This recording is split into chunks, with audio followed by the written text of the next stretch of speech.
front wheel drive, 200 brake horsepower with the LSD, 4,000 revs hits. Oh my god!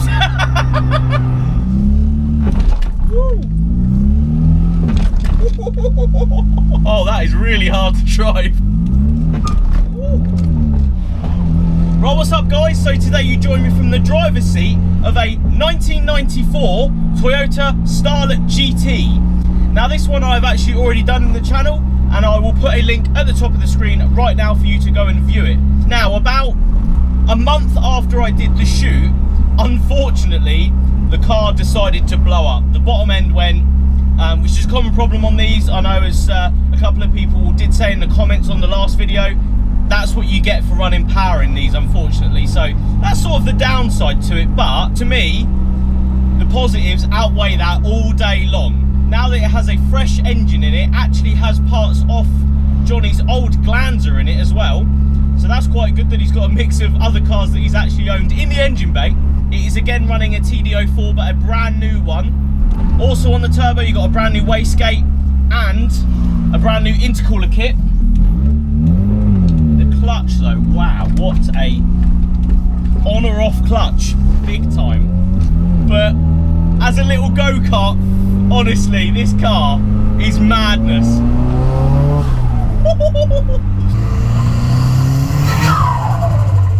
Obviously, you've still got the screamer pipe sat on the side of it all to really get you going, but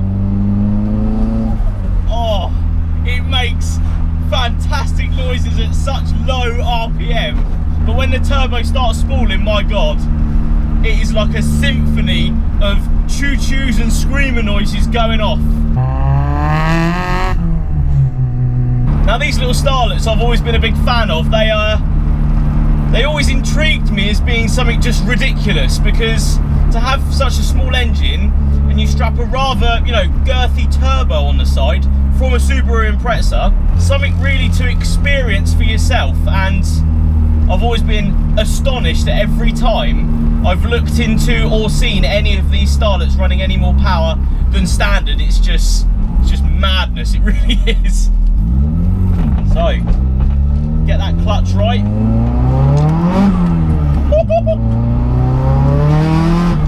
Oh my god!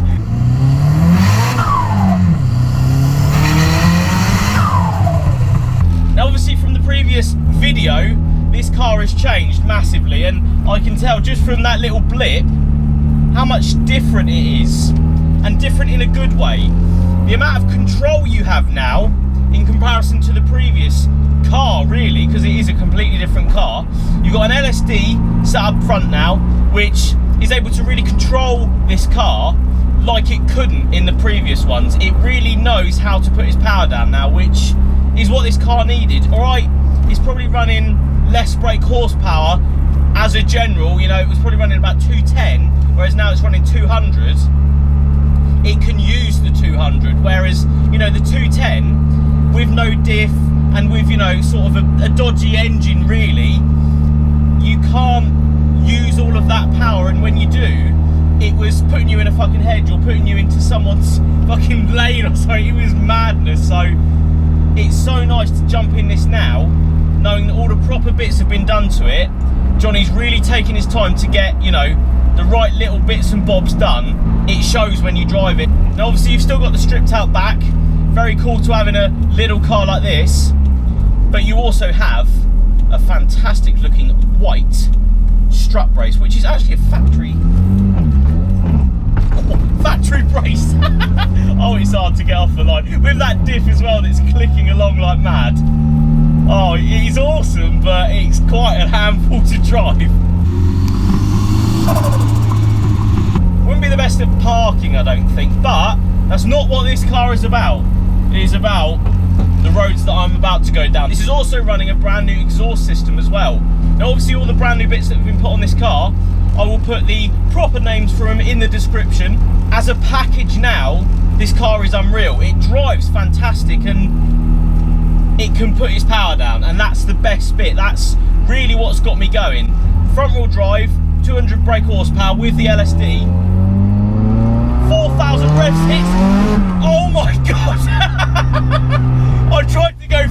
changed, but I was scared. Oh my god. Oh my god. Yeah, it's still pretty scary as a car though. This thing is just madness. I love it. It's so cool. As a B-roader though, you've got to admit, this is up there with one of the best, and I don't think they get enough praise for what they are. The power now itself is pretty savage, considering the car weighs, what, 890 kilos, I think it is? You know, as a package, it's so lightweight, and it's got so much power, and it's got so much boost. You are in a world, oh my god, of oh my god, when it happens. It really is something else. I think it's so cool. It really is just so cool. Oh, that clutch though, wow. But they're definitely good though. And bang, bang, bang, bang, bang. Obviously that's the diff. My god, this thing's mad. It really is. And it is so hot today as well, and this car has got me so bloody excited. Oh yes. Main road junction, where you have to sort of have your wits about you until someone lets me out. We won't actually find out if I can actually tame the beast, which is this clutch. Here's my chance. He's taking the chance.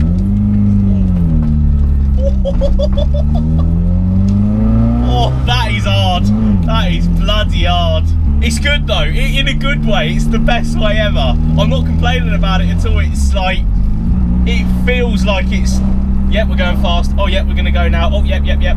And you want it to be sort of, you know, like that in one of these cars. So guys, obviously the first video I did of this, I didn't do a walk around because obviously at the time I wasn't doing the walk around. So I'm going to do a walk around, of course, but I found a fantastic location because the Isle of Wight Festival is on at the moment. Not actually started yet, so I have all this space and this fantastic car to do a little video here. So anyway, let's have a look around this Starlet. Now, this being the Mark III, it obviously has the Moret style front headlights, which are actually as standard, which I did not know about. It's something you don't see a lot of, but I think, you know, I like the look. I like the look of the whole Moret style. Coming around the front, you've got the GT grille. Sat behind it though, if you can just about see it, is the actual air filter.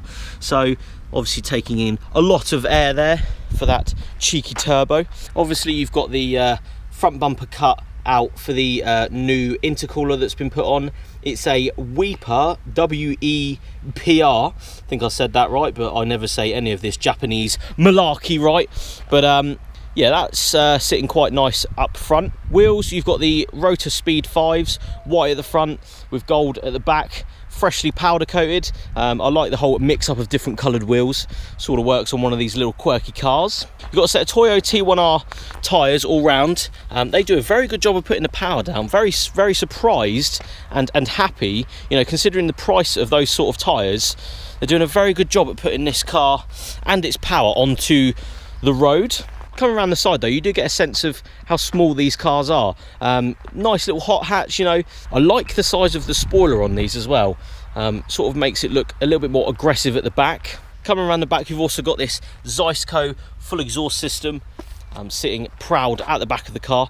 Makes it look very powerful, which is good. Obviously you've got the original GT turbo Toyota in gold and the Starlet badges on the back. But yeah, I do like the look of these. It's sort of an original hot hatch sort of feel. And I think to the normal person, you wouldn't really know what you were looking at until it fucked off down the road. Let's jump inside. And you're sort of met with, you know, a very 1994 Toyota small car interior. That's what this is. It's a very, you know, basic sort of thing. You know, it does its job. The seats, you know, you've got the Sparco racing harness on this side with the standard setup seats. You've got this back stripped out with a strut brace that's actually an original factory strut brace but has been put in by Johnny himself. With the gear knob being, you know, sort of like that, it's easy to sort of go through the gears. Obviously with this sort of car you don't want to leave the steering wheel too long while you're on boost, so it's quite nice. The gear knob is relatively close to the steering wheel. G-ready boost gauge up there with your AEM air and flow ratio meter. And coming under the bonnet, Johnny's really took his time, you know, getting stuff right. Now obviously this has got an LSD now, a Cusco LSD, which works really well. It's also got a Ram style manifold down there. Obviously the TD04 has been rotated this time for a shorter intercooler route. Obviously quicker to boost, less lag and less pressure drop. It's also got a Tile V-band 38mm external wastegate, and obviously a cheeky screamer pipe, which we know and love a lot. And this was actually the first, you know, proper, powerful front wheel drive small hot hatch, Japanese wise, that I'd actually driven, and it blew me away. And today, after, you know, driving a lot of cars again, it still blows me away at how good it is. It is ridiculous to drive. It's ridiculous fun as well, obviously with no weight and all that power. When the boost comes on, you are just with the biggest smile on your face ever, and that's why I love these sort of cars. Now Johnny did say, you know, you won't be as scared as you were last time, but once that power starts going and the boost starts coming in, you do still really have to have both hands on the steering wheel to control yourself, and then have to take your hand off to actually change gear, which is probably the scariest part. And it handles as well like nothing else. It is so light on its feet. Even a little bit of boost and it's like the biggest smile on your face ever.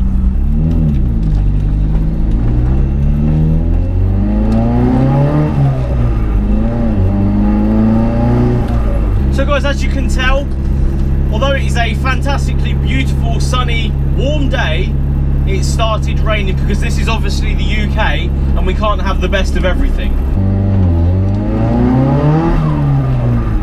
I must thank Johnny, the owner, for letting me take it out. Really is something else. Now he's, you know, taken the time and the effort and the research to get this car dialed in. You can really tell it is just fucking mental to drive. And I must thank you all as well, the guys that have bought the EK9 t-shirt that I've been wearing in this shoot. I must thank you so much. Unfortunately, they are actually all sold out now. Have no fear though, the next release is coming. It's around 2 weeks time. There are new snapbacks coming as well. At this point, I would like to thank you all for watching, as there's a crazy cyclist in front of us that is all over the road, and I'll see you on the next video. Cheers guys.